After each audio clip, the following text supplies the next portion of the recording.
Јас сум Предраг Ристич, нема најава за мене, во онлайн просторот веќе долго време, можеби 10 години, сирано и со адвертайзинг агенции и на адвертайзинг кампањи во Македонија.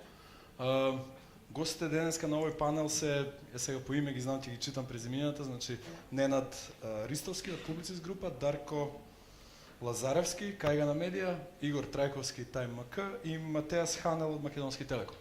Јас си седнам, значи идејата е денеска да разговараме за... Ако приметивте, тука имаме агенции, значи, да кажеме, јас сум од агенција, Ненад од агенција, имаме медиуми, Кајгана и Тајм МК, имаме и клиент. И ние вака во една петорка да дискутираме малце околу кои се можеме да ги речеме интересни моменти или проблеми или можности кои што се појавиле во минатото, сега се пред нас и во иднината, во однос на сето она што до сега се зборуваше денеска. Замислата е оваа дискусија да биде околу неколку теми кои што ние веќе малце и си ги споделивме помеѓу нас. Јас немам директни прашања до секој од вас, туку имам сет на прашања. И како ќе ни се отвараат темите кои што веќе ги зборевме, ќе разговараме сите заедно. Значи, чисто за публиката, темите кои што сакаме да ги начнеме денеска и за кои што сакаме да збориме се метрики, како се користат и дали се користат, модели на огласување, употреба на иновативни форми на огласување, како што и некои други изборуваа, и нивна ефикасност и ефективност. Значи, од метрики да почнеме. Денеска сме во ситуација каде што се користат неколку ад сервери во Македонија, некои се ад сервери на агенции, некои се ад сервери на медиа publishers, не знам како е македонскиот збор, некои медиуми воопшто не ни имаат ад сервер, туку само ги закачуваат, меѓутоа помеѓу сите тие различни опции кои што постојат за огласувачот да ја стави рекламата, нема, да кажеме, некое заедничко разбирање какви метрики ние ќе гледаме од таа реклама.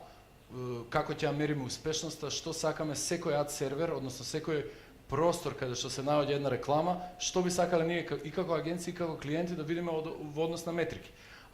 Дали имаме стандарди денеска е првото прашање. Дали некој зборува за стандарди на известување за рекламите? Некој? Би се пријави? Еве, јас ќе започнам дискусијата. Значи, стандарди можам да кажам дека се уште нема. Она што сега и од Македонија ќе се потруди да го направи прво е воведување на такви стандарди. Значи, прво стандарди за мерење на посетеноста на онлайн медиумите.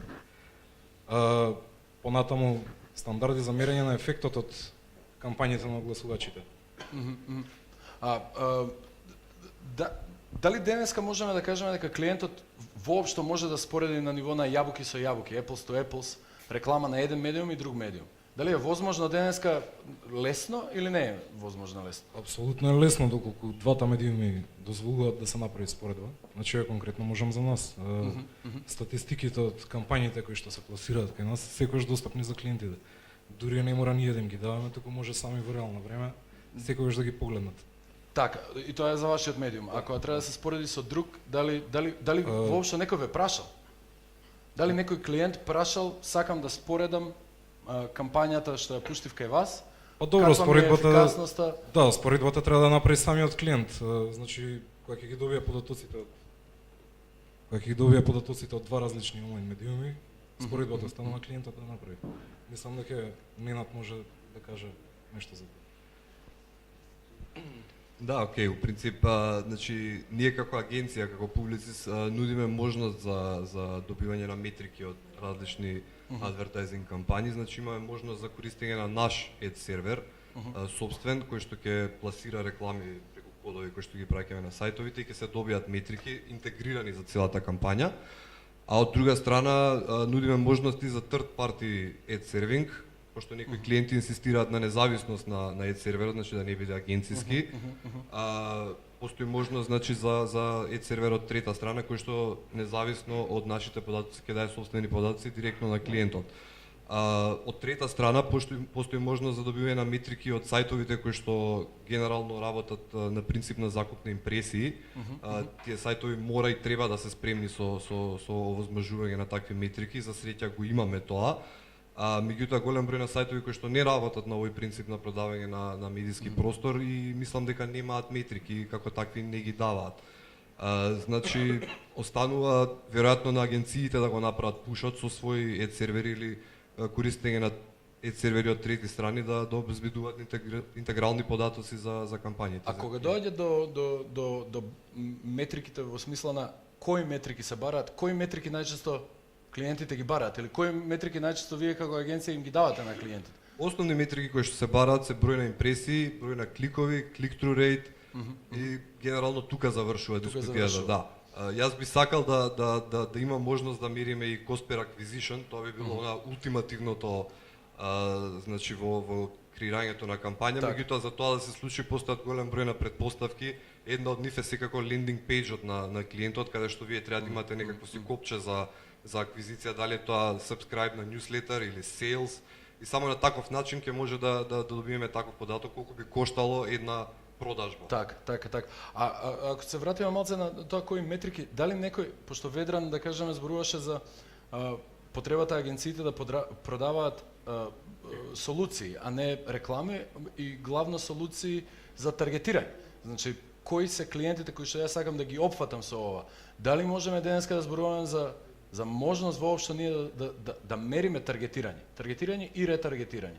Значи, ако одреден број на консумери ја ги опфатам во кајга на МК, дали имам начин да кажам преку TimeMK или преку нова ад сервер, ад кампања преку вашиот ад сервер, не сакам да ги опфатам тие луѓе, не сакам да ги дуплирам моите импресии на луѓе кои што веќе сум ги допрел. Нели дали денеска е тоа можно? Апсолутно, да. Значи има ед сервери кои што мерат и уник импресии и кликови, така што може да ги следите кроз медиумските анализи. Некој го прави тоа? Извини што те прекинав. Дали некој го прави тоа? Се прави тоа, меѓутоа ретко се бара тоа. Значи, во принцип ретко се бара тоа. Меѓутоа доколку се побара може да се изведе, значи постои начин тоа да се направи.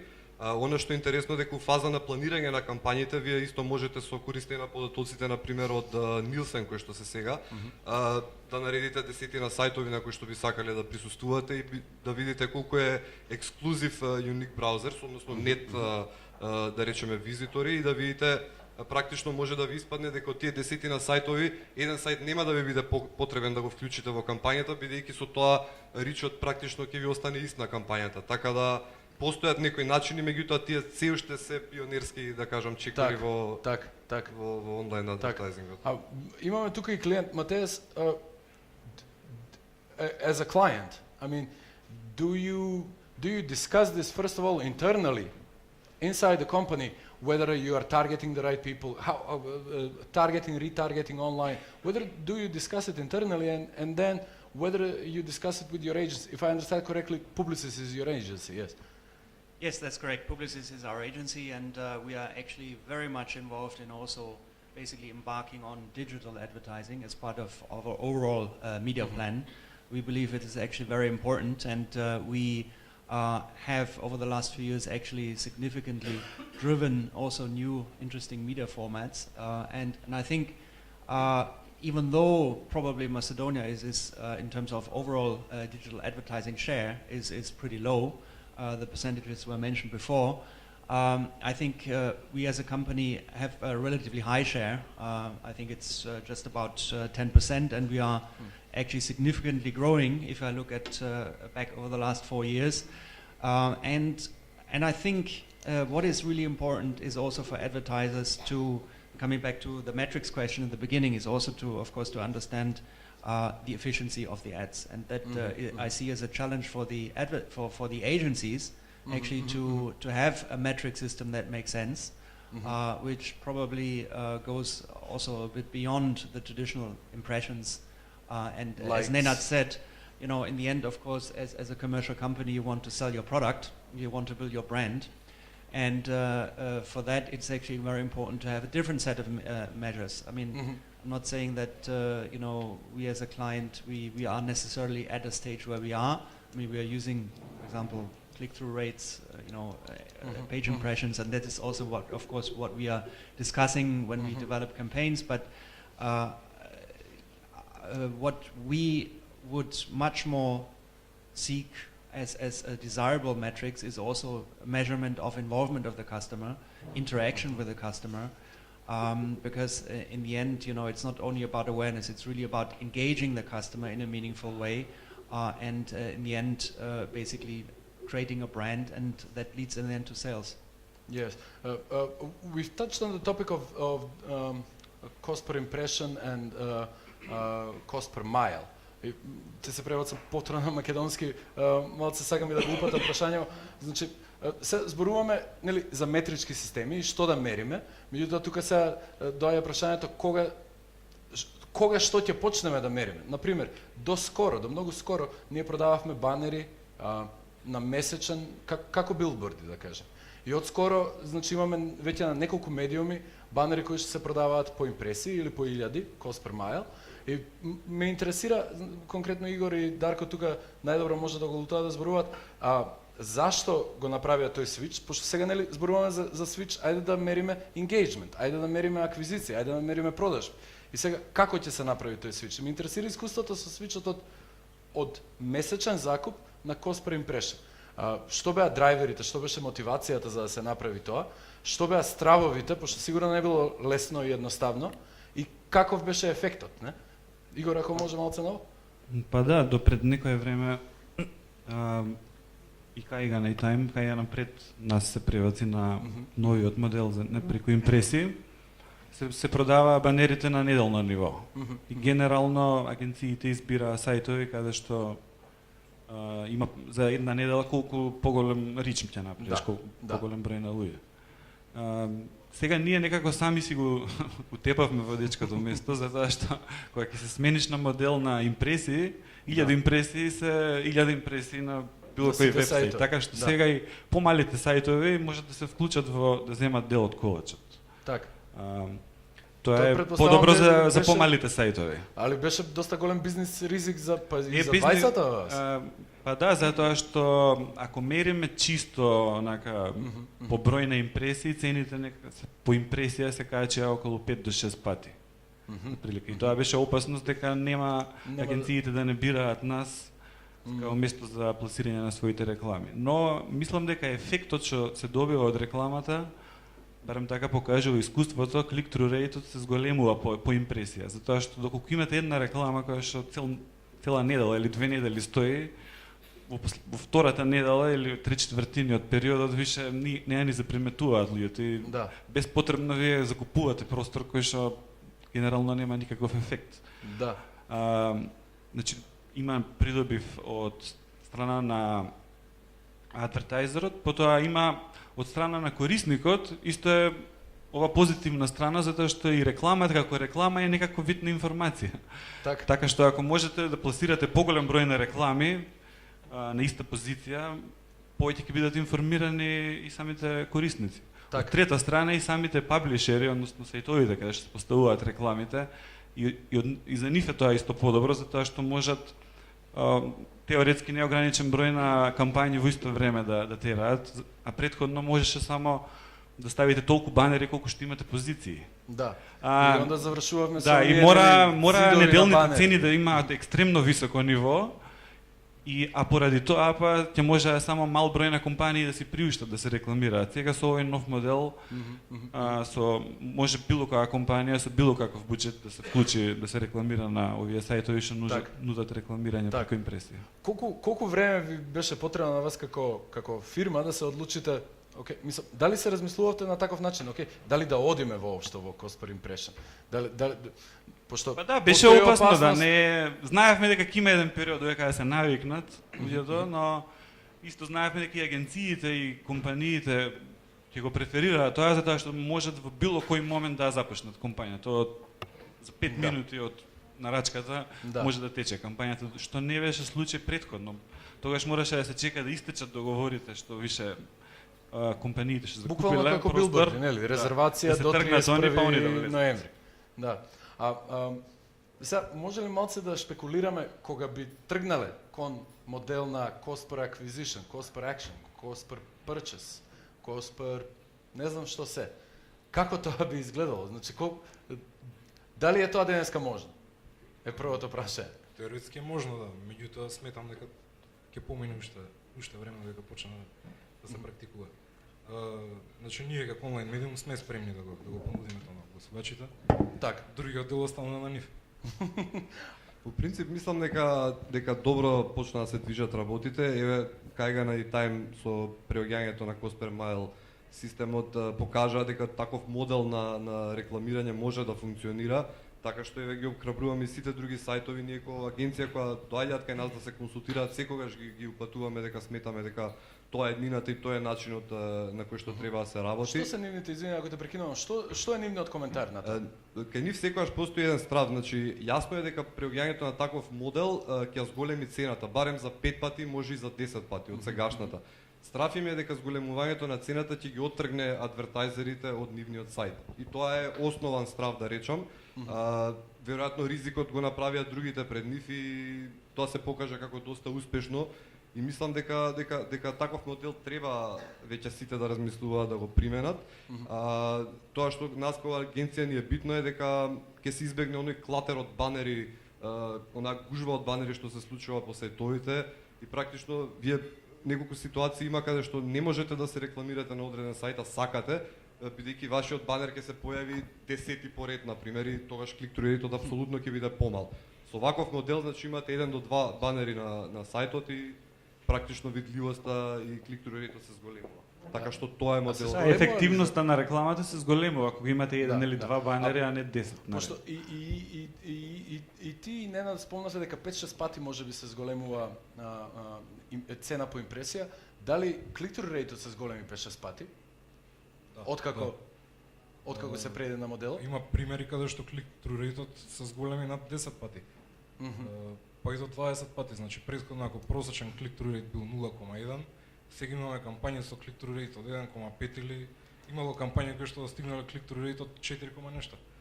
Мислам и клик-тру рейтот не зависи од сајтот. Исто Така. зависи и од колку е интересна рекламата. Дали Тоа управо што го збореше Жени. Да, дефинитивно нели, креативата на банерите туку игра многу голема улога. Значи креативата треба да биде она што ќе ги поттикне Така. читателите да предизвика некаква акција. Самиот банер и изгледа на неговиот банер. И супер не носи тоа и на следната тема. Следната тема нели беше изгледот на самите банери. И сега тука повторно ќе се навратам на тоа што Жени го збореше за иновативни и интерактивни банери. Значи, денеска имаме ситуација во Македонија на статични банери со малку употреба на флеш, малку употреба на HTML5 и тука приказната завршува. Значи, не ги гледаме банерите кои што се, не знам, видео банери каде што без mouse over иде луп од 3 секунди на видеото, со mouse over иде подолг луп и со клик веќе те носи на некоја страна и некаква акција. Каде се банерите кои што, да кажеме, на мобилен, кога преку мобилен гледам, нели хедлайн банерот го гледам прв кога ќе отворам страницата или на десктоп и после тоа кога скролам надолу и читам да ме прати банерот, можеби помала верзија од банерот да ме прати надолу. Каде се банерите кои што во нив имаат, да кажеме, не знам, можност да се менуваат повеќе слики, повеќе имиџи или банери кои што овозможуваат геолокација, зборуваше Тимотеј, мислам, за некој кейс стади со геолокација, овозможуваат можеби промена по однос на временските услови или час од денот од неделата и така натака. Што е со Rich Media едноставно? Каде сме денеска со Rich Media? Добро, вака, да, Rich Media, значи дефинитивно недостасува во оној обем во кој што би требал да биде денес застапен. Има неколку предизвици на сите страни, да речам, на сите три страни инволвирани во процесот. Од страна на понудата, значи од страна на огласувачите, сметам дека нема доволно кај повеќето сајтови понуда на различни типови на формати или ако е како таква нема соодветен сапорт.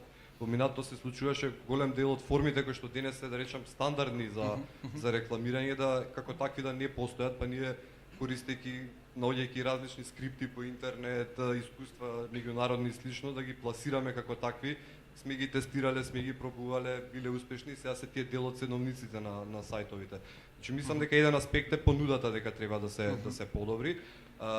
Онаа страна кај агенциите што е момент на недостиг на доволно време, недостиг на соодветна, да речам, екипирање и размислување за диджитал конкретно, пошто најчесто кампањите како што ги гледаме дека се прават се практично адаптации на креативите од еден на друг медиум. И тој пристап мислам дека е погрешен, мислам дека за диджитал треба сосема нови концепти да се развиваат секогаш за секоја кампања. И третата страна е значи клиентот, тоа што он го бара, тоа што он може да го одобри, тоа што он смета дека е on the brand, што не е on the brand, што е sales, што не е sales. Така да тоа е една комплексна структура на доста страни инволвирани за да успееме да протнеме некаков сериозен формат. Исто би сакал, мислам треба и сајтовите да постават неки црвени линии до каде може и што може да се пласира на нивните веб-сајтови. Yeah, just to put a little bit of a client's perspective on that as well. Makedonski Telekom as a group, we've been mostly, I guess, using banner ads, simple banner ads, but we've also ventured into more interesting rich media formats, etc., you know, preloaders, drop-downs, all sorts of things. However, I think, you know, what is very important, I mean, the click-through rates for banner ads is generally pretty low, you know, and how to get it up is to get more relevant for the consumer. And to get more entertaining for the consumer, and you know, because otherwise you will remain at 0.2% click-through rates where we are at the moment, but we will never get it up. And it's, you know, in a way, just to take an analogy, it's like driving a nice car with 6 cylinders and you only use 2.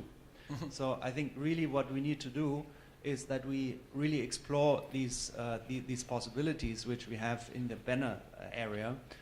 To put a little work into it and to increase the time the user is exposed to the brands, to the offer, that he's engaged with the offer, that he can comment, you know, that they can put likes, that he can see a video. You know, I think video is a very powerful tool to extend the banner advertising scope, and I think this is in the end what the customer wants, to get an offer in the right time when he wants it and to get a relevant offer. And I think that's really the challenge also for advertising. Having said that, it's a challenge for both agencies as well as clients, because you need to put a lot more work into it. And that's, you know, to have a really good digital campaign which is engaging, that leads into some kind of conversion or registration, that takes a lot of time. And it's sometimes you need to think from the digital, from the content perspective first, and then think about offline media.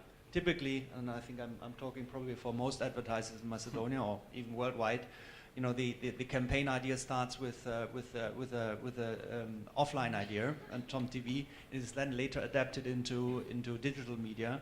Yes. And I think it should be, I'm not saying that it should be the opposite, I think that's the other extreme, but you should definitely see both sides of the ocean, you know, offline and online, and think in an integrated way. We've done a couple of interesting, Nenad knows, a couple of interesting campaigns where we actually started with user-generated content first. That was the first web concert which we have launched, also the Sashko show, you know, where basically we started from Facebook. We started with user-generated content where the users could actually determine what Sashko is doing in the TV ad, you know, or basically, you know, to really to create the ad itself. And I think that is the kind of next level of engagement, and that in the end also generates sales. Yes, you touched on a very interesting point, which is maybe our next topic about what do we measure. I mean, how much time we devote to creating the campaign itself, what we do with it, and what we think will happen in terms of bottom line. I mean, we are doing marketing because of the sales, basically. I don't see another reason for it. Bottom line is maybe too harsh term because it includes, I don't know, layoffs, reorganization inside companies. But marketing, to inspect marketing's return on investment without including the sales aspect of it is simply impossible. So what we do today, for example, with static ads, we've heard examples from Mejeni, from Timotei, that more interactive ads have a bigger interaction, a bigger chance of a sales. Somebody mentions the click-through rate does not necessarily mean any action once a person gets on the website. So, I mean, from a personal perspective, I would like an advertisement to hit me at the exact point of time when I need it. So, for example, if I'm traveling somewhere, it's a conference, it's 6 at night, and I'm hungry, of course, and I like Thai food, I would like the banner for the best Thai restaurant in that city to find me. Now, from a consumer perspective, I want this banner, and it simply doesn't happen at the moment. So, what do we actually do? Now, this is a client agency. Кажи, Игор, слово. За тема за таргетирање. Како прво, за да имате таргетирање, ќе ви требаат голем број на адвертайзери. Значи, за тој пример вие што го дадовте, еве, имаме некој човек што дошол у Скопје, гладен е навечер, сака тај, кај да го најде тај? Или кај да најде системот ресторан кој што се рекламира за тај храна? Генерално, како прво бројот на фирми кои што во даден момент се рекламираат на нашите сајтови е 10-20 максимум во ист момент. Такво е премногу специфично таргетирање може да го понуди Facebook или Google, кои што имаат милиони фирми кои што се регистрираат, така што за секој клучен збор може да се најде прилично близок адвертайзер кој што е заинтересиран за тој клучен збор. За толку прецизно таргетирање, мислам, на локално ниво дека е многу тешко. Да. Или невозможно. Меѓутоа, добро, може би дадов некој малце невозможен пример. Не би го нарекол невозможен, ама би го нарекол многу специфичен. Меѓутоа, што станува значи, колку агенциите, клиентите заедно трошат време за да ја смислат кампањата во тој смисол.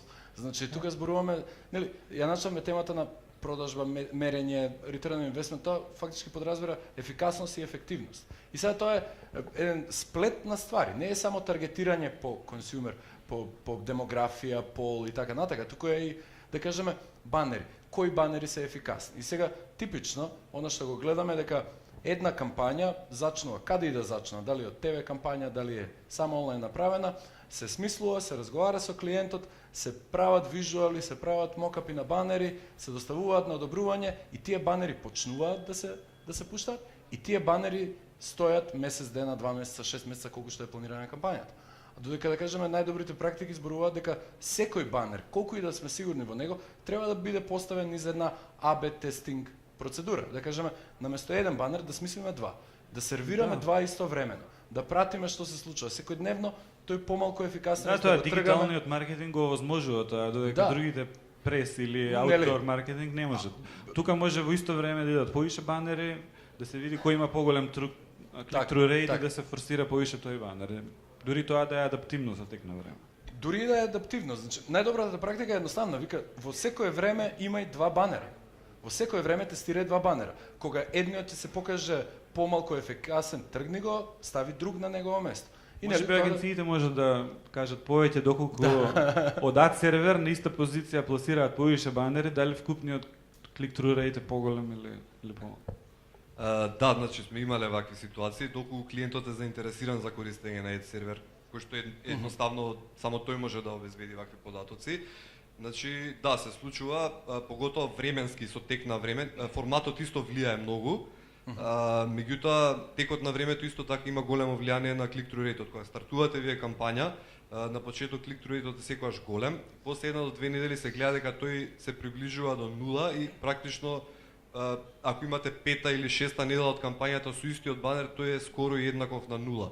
Така што моментот е да си поставите бенчмарк на click-through rate, да го следите тоа во живо и во моментот кога ќе приметите дека вашиот банер се доближува до дното, ќе практично да смените креатива и да пробате со друга. Да, тоа се прави, тоа бара ресурси, бара постојано следење и значи мислам дека агенциите можат да го обезбедат тоа, обарање на клиентот, дефинитивно. Така, а клиентите дали го бараат? А во моментот не. Во моментот не. не. Цело време е интересно дека зборуваме агенциите, клиентот и така натака, медиуми, агенциите, клиентот. Меѓутоа, кој е клиентот? Сега, нели, го имаме Матеас тука, кој што е, нели, странец, работи и живее во Македонија. Меѓутоа, генерално повеќето клиенти се сме ние. Фактички ние сме тие што сме избрале дали да бидеме у медиум, дали да бидеме во агенција, дали да бидеме во клиент и се менуваме. Значи јас тука познавам луѓе кои што биле и агенција и клиент, па се вратиле, потишле Принцип, пак. кај нашето искуство е дека со интернационалните клиенти, како што е Телеком да речеме, е многу полесно да се воведуваат вакви иновативни решенија. Они се луѓе кои што работат на повеќе пазари и ги гледаат трендовите во другите земји. Знаат што проаѓа, што не проаѓа на пазарот и веројатно тој аспект е многу полесно да се влезе во таква една иновација. Моето искуство е дека со локални клиенти, значи клиенти кои што работат само на нашиот пазар, малце потешко иде онлайн адвертайзингот.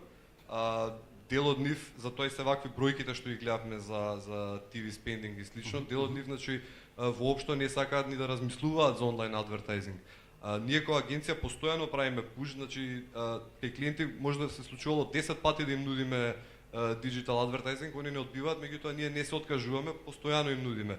Да речам нашиот инвестмент у адвертайзинг, диджитал адвертайзинг оваа година, баш ги гледав се преска бројките, околу 7% оваа година, значи е многу повисоко од она ниво на цел пазар во Македонија. Так. Меѓутоа ја и со тој процент не сум задоволен, сметам дека треба многу повеќе да оди од тоа. Меѓутоа, како што кажав, многу тешко оди продавањето. Може би советот од Ведран беше еден од советите беше не продавајте медиуми, значи не продавајте диджитал адверта или диджитална кампања, туку солуции. Меѓутоа повторно се навраќаме тука колку ние знаеме и можеме да продаваме солуција, нели, начнаме таргетирање. Сега да, овој пример јас што го спомнав беше многу специфичен. Меѓутоа што станува збор со пример, не знам, некоја локална фирма која што продава козметика за жени, таа генерално може да таргетира, дали преку HTTP, што спомнуваше глобални сајтови што имаат, може како сака да таргетира македонски IP адреси кога пристапуваат на cosmopolitan.com, кога пристапуваат на не знам, Health and Beauty, тоа е еден часопис кој што го читаат секаде низ светот, вклучувајќи и македонската жена. Зошто да не и понудиме нешто и таму? И сега нели станува збор за колку ние сите заеднички знаеме, затоа ги кажав, ние сме клиентите, значи, мислам, луѓе од оваа соба и одат кај клиентите и се враќаат и се вработуваат и таргетирање за сегменти од пазарот, значи не персонално таргетирање е возможно и ќе го има набрзо, можеби за некој месец. Од кога поголем дел од сајтовите се надеваме ќе преминеме на заедничко мерење на нашите параметри за посетеност и демографија на посетителите. И тоа ќе биде набрзо возможно да конкретно одреден сегмент од општеството да може да го таргетирате. Ако знаете дека на Космополитен доаѓа девојчиња од таа и таа возраст, најпаметно е тамо вашите 10.000 импресии да ги инвестирате, отколку на некој друг вебсайт. Бидејќи да кажеме, разбира, пошто сега станува збор на вас конкретно, на ТМК, на Кајгана, конкуренти им се и Космополитен. Тоа 38% од времето проведено онлайн не е само на македонските сајтови, нели? И тука агенциите и клиентите треба и ние да работиме на тоа што и каде ние продаваме. Да кажеме, YouTube, ја не знам еден македонски юзер кој што не користи YouTube. Колку агенциите продаваат дисплеј адвертайзинг на YouTube? Јас не го гледам, едноставно. Мислам, сега знам дека ова може би одзима од вашето парче, да. Не конкретно за YouTube, значи ја можам да кажам примери дека не само македонските адвертайзери се рекламираат на странски сајтови, кои што ги таргетираат македонските IP адреси, имаме и обратен случај. Така. Значи странски компании на македонски сајтови таргетираат IP адреси од странство. Значи е конкретен пример, да. Македонските корисници не можат да ги видат тие реклами. Кај нас последните две такви кампањи беа кампањата на Визар и кампања на Net TV. Значи исклучиво за услуги кои што треба да ги купат корисници од странство. Значи не се наменети за нашата. Меѓутоа таргетирање на некои корисници кои што се заинтересирани за Македонија, да кажеме, читаат значи, македонски првото сајт. што мора да се случи за да може адвертайзерите да ги таргетираат читателите е да имаме податоци за нив. Значи се дека немаме податоци за кои се тие луѓе и какви се нивните навики што доаѓаат да ги читаат нашите медиуми, не може да се да се разговара за таргетирање. За YouTube конкретно што спомнавте, да сме имале неколку кампањи, тоа за T-Mobile. Тие беа организирани од нас со помош на HTT Pool мрежата и нината соработка со YouTube. Значи, тука баш би сакал да го доведам на маса, да речем, и оној следен момент кој што е битен за адвертайзингот во Македонија. Мислам дека не е својствено агенциите како такви, не знам дали се западњачките искуства такви да користат они ad сервери, па они да генерираат кодови, да праќаат по сајтови и слично. Мислам дека тука недостасува сериозната потреба од ad networks во Македонија, значи неколку различни типови на ad networks, каде што агенциите практично така функционира на запад, они закупуваат на ad network, кажуваат колку импресии сакаат да купат, може да бираат од каков тип, на кои сајтови и слично, и тука се завршува улогата на агенцијата. И тогаш кога иде во следниот ad network да закупи и таму, се кажува, меѓутоа не сакам да ми ги дуплираш истите корисници од твојот конкурент. Така да мислам дека следната година е период кога што ќе се појават доста ad network во Македонија, веќе имам некои најави од некои луѓе кои што сакаат и на дури и на мобилниот адвертайзинг да креираат ad network. Така што тоа мислам дека ќе биде еден добар момент за сите оние кои што не се вклучиле до сега во диджитал адвертайзингот, да преку ad network многу полесно да влезат, дали се тоа агенции, дали се тоа клиентите директно. Така што мислам дека тоа ќе доведе до раст на пазарот. Так. If I'm not mistaken, you wanted to join in with something? Well, you know, I think just coming back to how important is digital advertising, I think Macedonia still has a lot of potential, and you know, if I just see it from a client perspective, I think advertising budgets are shrinking all over the place, you know, regardless which size you are. I think in the top the Eurozone, advertising budgets have been declining in this year and last year. And at the same time, of course, it's actually increasingly more difficult to reach some people through traditional media in terms of TV. I mean, some target groups, young target groups, their consumption of online media is already higher. We heard before there's a significant trend from fixed line broadband to mobile. So half of the connections will be done through mobile. So that is also a very big opportunity for Macedonia, and I think the sooner clients actually embrace that, there's a lot of opportunities to be gained. I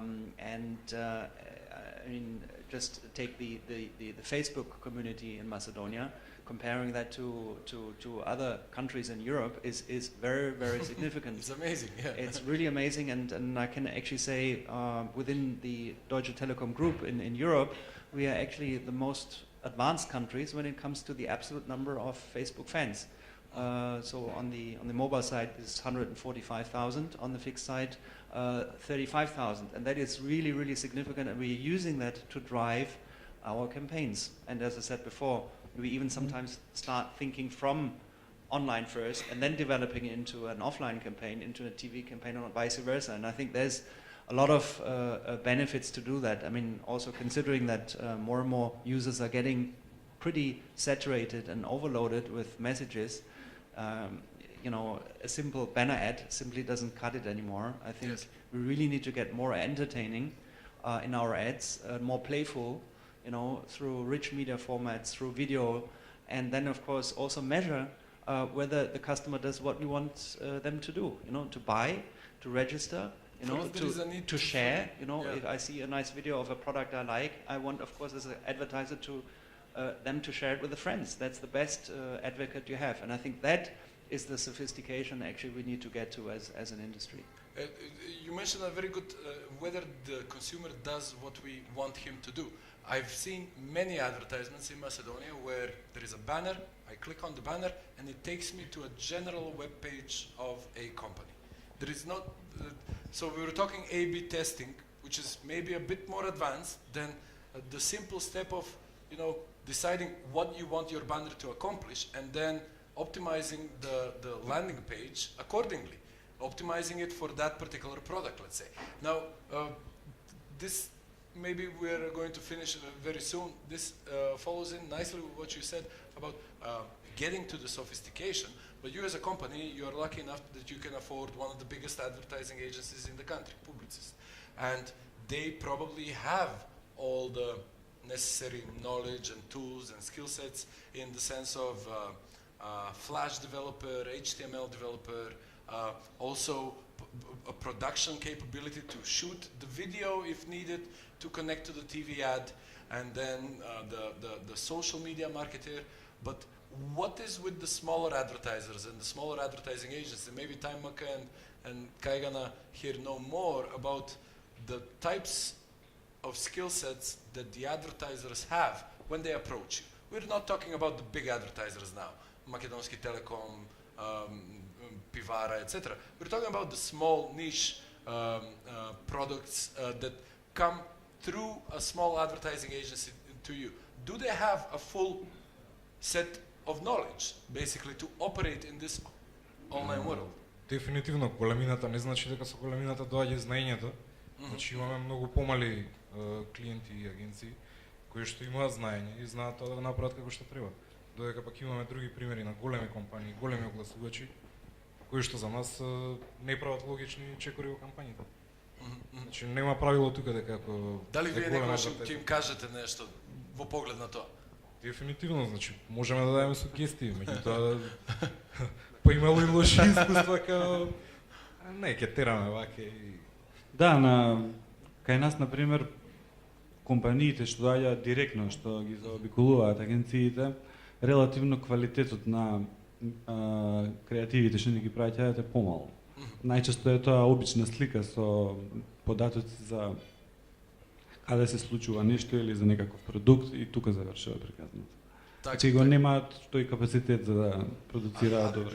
А дали агенции кои ќе придат, дали тогаш можеме да кажеме дека они прават добар лендинг пејдж, прават добра креатива, или станува збор за само подобра креатива дека обезбедуваат? Има свашта. Така. Зависи, лендинг пејджот по моје искуство најчесто и не го прават агенциите, тоа е дел на самите клиенти. Тоа е дел на самите клиенти, меѓутоа агенцијата, значи јас кога би бил клиент и кога би бил неук, да кажеме јас не знам дека треба да имам добар лендинг пејдж. И ќе отидам во некоја агенција и ќе кажам дај ми банер на Time Maka или дај ми банер со 50.000 импресии. Ако немам добар лендинг пејдж, јас би очекувал агенцијата да ми каже немаш, направи го. Еве како да го направиш поевтино. Знаеш. Да, за такви основни работи те напла која се гледа дека е утна за работата, ние ги советуваме што да банери кои направат. што немаат можност да бидат кликнати, значи банер сам по себе како реклама. Тоа се случува често, гледам на нашите сајтови. Тоа е тоа клиентот така барал. Меѓутоа пак ви кажал тука дека ние сме клиентите, суштина. Така. Знаеш, мислам, јас сум работел и кај клиенти, кај агенции, пак кај клиент и некако Некојаш клиентите немаат сајтови, мислат дека не треба да се направат сајтови, па тука сме иделе со мали, значи салта праење што се вика, сме правеле подстраници на самите сајтови каде што се рекламира, значи на Кајга ако било или Time се правела подстраница која ќе се кликне банерот таму да се однесе, значи некаква форма на да речам лендинг пејдж колку да може да се добијат некакви ефекти од кампањата. Значи по мене, значи немањето на добар лендинг пејдж апсолутно не треба да ве доведе до ситуација да имате банер на сајтовите. Значи лендинг пејджот е основна работа. Така. Мислам, збориме сега за ефикасност на рекламите. Мислам, не секогаш на секоја реклама може на едноставен начин да се измери ефективноста. Не е секогаш CTR правиот одговор за тоа. Не е ни правиот воопшто. Затоа што некогаш рекламата е само информација, да ги извести посетителите за нешто. И како ќе го измериш тоа? Така. Тука станува збор за таа комуникација помеѓу агенција и клиент, можеби медиумите тука не се толку уклучени, меѓутоа што сакал клиентот да постигне генерално за таа година со таа комуникација?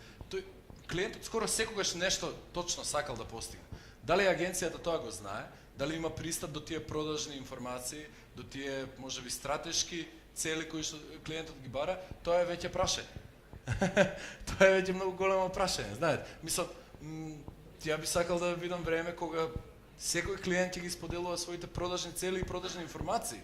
Пред се, да кажеме, колку ние од парче X успеавме да продаваме оваа есен кога ни беше таргетирана таа кампања, нели? И што треба да се случи за тоа? Дали клиентите треба да добијат поголема доверба во агенциите, да почнат да го споделуваат тоа, или, не знам, можеби, и тука можеме и да завршиме, не? Али, метеја се, што би било потребно за вие како клиент да почнете да споделувате продажни информации и стратешки цели со вашата агенција. Или можеби вие тоа и веќе и го правите, меѓутоа еден X клиент.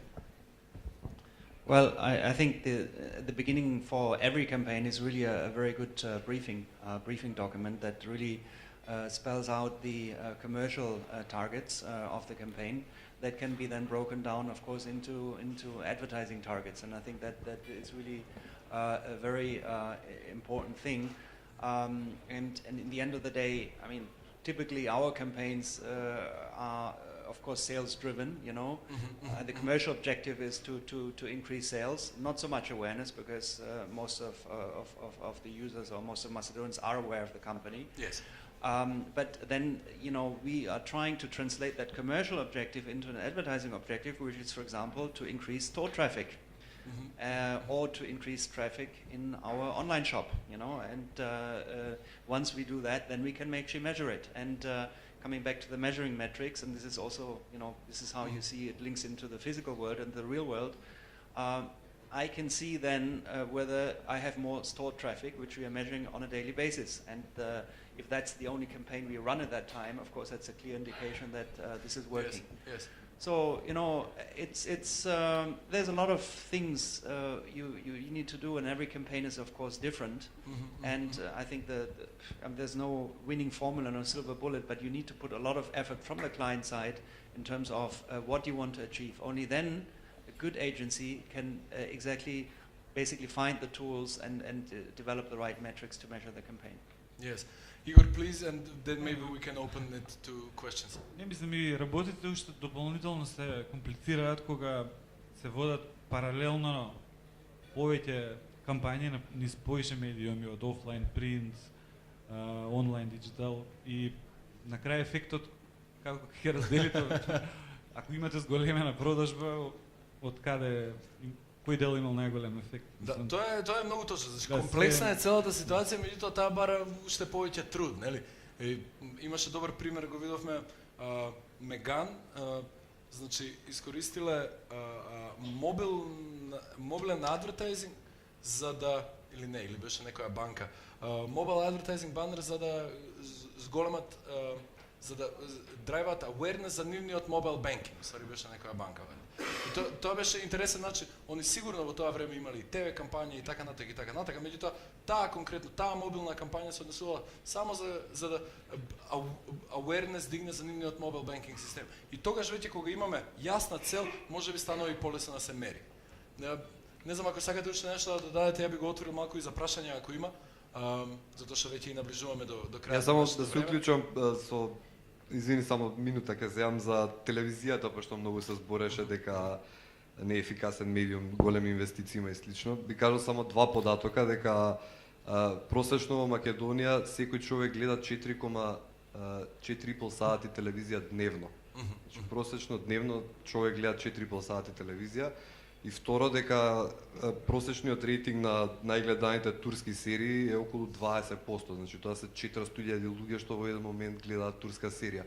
И не случајно, значи ја не сум фан на турски серии, ниту на ТВ рекламирање, меѓутоа тоа е да речем еден голем фактор плюс зашто голем број од клиенти се одлучуваат да се рекламираат во голем дел на телевизија. Така.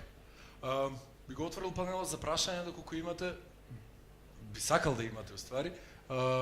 Кон било кој од нас или генерално прашање за темите за кои што зборевме? Сакам да прашам, значи каква е ситуацијата со банериве што ги имаат нашиве сајтови, дали има клик тракинг, лид тракинг, сел тракинг, што се случува кога јузерот веќе ќе кликне и веќе нешто направи, нешто купи или? Дали е насочено тоа кон некого или Па за кај га, на кој беше? да, тоа е Дарко. Да, па дали имаат банерите зависи од огласувачите. Значи да, има банери кои што имаат огласувачи кои што си прават тракинг на акцијата, додека има некои кои што не прават. Дали вие препорачувате као медиум да кажеме секој банер да има некаков unique ID трекинг? Дефинитивно, мислам, без тракинг на банерот како ќе измерите ефикасноста на кампањата. Така. Дали тоа беше целото твое прашање или? Добро. Јас имам две полупрашања. Значи, едната опција спомнавте неколку пати дека клиентите не се многу информирани, меѓутоа клиентите си бараат и од агенциите да добијат ефект и од медиумите на кои што се огласуваат, дали знаат или не знаат, они тоа очекуваат дека ќе го добијат како информација од агенцијата која што ја најмуваат. Значи првото прашање е што доколку не го испорачате тоа што клиентот го бара од вас, бидејќи реално за онлайн медиумите и нема систем на прецизно следење се уште. И второто прашање е што доколку клиентот има одлична кампања, но има лош производ. И едноставно не зависи до вас вие да му го продадете производот колку и да се трудите, нели, од сите аспекти. За неиспорачувањето може јас? Да. Не може да одолеам. Не, во врска со испорачувањето, значи на два начина. Може или да му верувате на нашиот систем, или да се хостирате вашиот сервер, да поставите скриптата на нашиот вебсайт и да видите колку пати е прикажан банерот, ако више не верувате на бројките што ги нудат паблишерите. Не е за бројките, значи што ги нудат. Туку едноставно за ефектот што клиентот ќе го има врз продажбата или врз огласувањето на својот производ. Вие му кажувате, на пример, објавете на тај МК, ќе го видат, не знам, 100.000 луѓе, меѓутоа он вика да, од тие 100.000 луѓе еден може би направил купување преку интернет или влегол преку вашиот сајт. За тоа мислев. Може јас да одговорам. Значи ние медиумите ги нудиме како канал за комуникација до потрошувачите. Да, ние имаме толку публика, меѓутоа пак ефектот на кампањата се сведува прво од креативата на кампањата, второ од производот или услугата кој што го продава клиентот. Значи да, публиката е тука, ние имаме, меѓутоа не може да гарантираме бројки за продажба или ме разбирате? Да, може би тука можеме да зборуваме, вие тоа го поставивте почетокот и крајот, да кажеме поставите рекламата и дали ќе има ефект на продажбата. Меѓутоа, не знам, мислам Тимоте дека покажа многу интересен слайд во кој што зборуваше за еден тунел или фанел, маркетинг фанел, во кој што имаме градење на awareness, па градење на интерес, па некаков engagement и акција и тогаш на крајот продажба. И сега станува збор дека ние не можеме да кажеме го ставив банерот, ајде да видам дали ќе ми се зголеми продажбата, туку го ставив банерот, каде ме носи банерот? Па дали банерот дали сме оптимизирале самата лендинг пејдж на тој банер? Па од тој лендинг пејдж кој бил call to action? Па дали агенцијата можеби се меша во тој call to action? Што да се понуди? Дали треба одма да се понуди продажба или треба да се понудат повеќе информации или треба да се понуди можеби некој newsletter, white paper или нешто за да се добие контакт? Па тој контакт понатака како ќе се користи? И тука веќе агенцијата, да кажеме, не може многу да влијае, ама може да препорача. Да кажеме, тој контакт, самиот клиент подоцна ќе го користи. Дали агенцијата ќе му предложи како да го искористи? Дали после тоа, нели, имаме сега некаков call to action, еве да земеме оптимизиране на лендинг пејџот, имаме call to action, можеби е тоа контакт, дали истата агенција ќе прави комуникацијата преку тој контакт? Дали истата агенција ќе го дизајнира newsletterот? Дали истата агенција ќе го испрати newsletterот и тука повторно ќе мериме колку луѓе го отвориле, дали насловот на newsletterот бил добар, дали текстот бил добар, дали линковите во тој newsletter дошле, кој е нивниот лендинг пејдж. И сега, значи, имаме еден целосен фанел од кој што треба да го мериме, нели, трансферот од една во друга. И сега станува прашањето дали и клиентот толку многу ќе ви верува на една агенција за да го испорача целото тоа, или самиот тој ќе го има знаењето како да го дизајнира. И тогаш прашањето дали од банерот на тај МК јас ќе добивам продажба, веројатно и никој не може да го одговори во еден даден момент. Не знам што мислите ви. Banner might give you some information, it might get you to a landing page that gives you more information about the product. But then the customer is interested, or in the product. So what does he do? Okay, he might maybe send a request. So that request, of course, needs to be answered. Now the question is, maybe do you have a web shop that can deliver that request? How do you pay in the web shop? So what I want to say is, I mean, this is not only talking about advertising in the end. I mean, the customer has commercial targets he wants to sell, and he needs to make sure that, from the top of the funnel, with the awareness, you can actually drill down and complete your sales. And I can tell you a lot of cases, and we have also made mistakes, of course, like we had very good examples, where the sales in the end doesn't turn out because of we did something wrong with the banner campaign. That was perfect. That was good. But at some point in the stage, to deliver actually to return a request into a contract, something went wrong. Something went wrong. So that's really the challenge. That's more I would see it on the client side than on the advertising side. Okay, I would maybe finish the discussion here if there is any burning question, of course. Да, имам ја уште една. Аха. Да се вратам на тие 400.000 телевизиски гледачи, тоест на турски серии. Дали вие како агенции имате информации колку од тие 400.000 остануваат да ги гледаат рекламите, а не менуваат на друг канал или идат у ВЦ, идат пуканки да прават? И од тие што ќе останат да ги изгледаат рекламите, колку се со куповна моќ, за да може да го купат продуктот? Бидејќи на банерите пак имате каква таква статистика, колку кликнале, значи ако кликнале, ги заинтересирал банерот. И втората работа е дали ги советувате клиентите, бидејќи според некои мои информации, едно неделно рекламирање во турска серија е колку 8-месечно рекламирање на вебсайт. Цената. Значи, ова второ прашање, одговорот е не. Не е таква разлика од цена. Извини. Тогаш, дали може да извадите статистика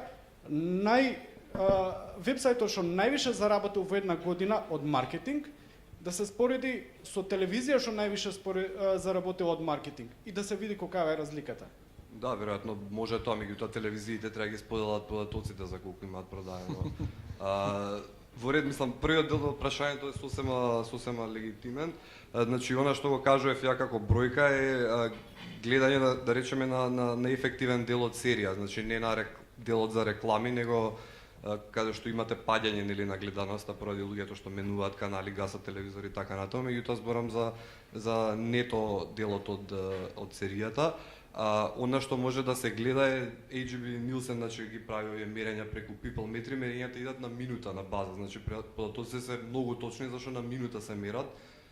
Така што кога се гледа тоа, значи може да се види и по целни групи, значи може да видите вие за која целна група, значи таа што ви е на пример за кампањата Target група 18 до 35 години, да речеме double income no kids, да речеме, тоа се млади брачни парови што имаат работа 20, немаат деца.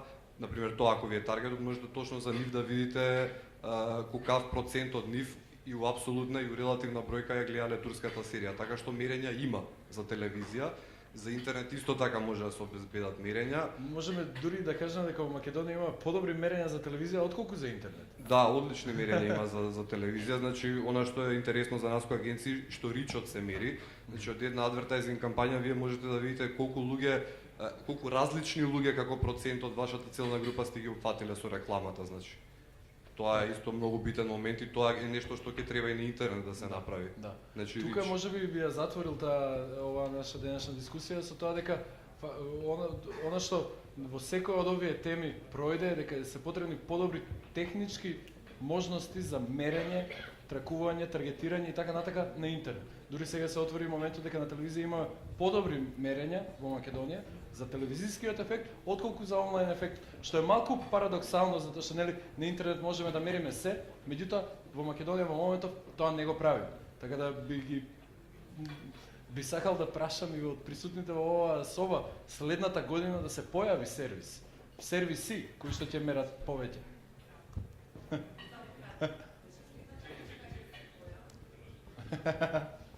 Значи следната, извини Дарко, последно, само сакам да кажам за да следната година сигурно ќе се појават. Работата е зошто до сега не се појавила, веројатно ниту Nielsen, ниту Gemius, како два клучни фактора кои што ги прават онлайн метриките, до сега не видела интерес да го направат. Тоа исто како што и Google AdSense на македонски се уште не гледа интерес да го направи тоа на македонски, али следната година гарантирам дека ќе излизаме. Да, веќе видовме Nielsen истражувања секаде. Да.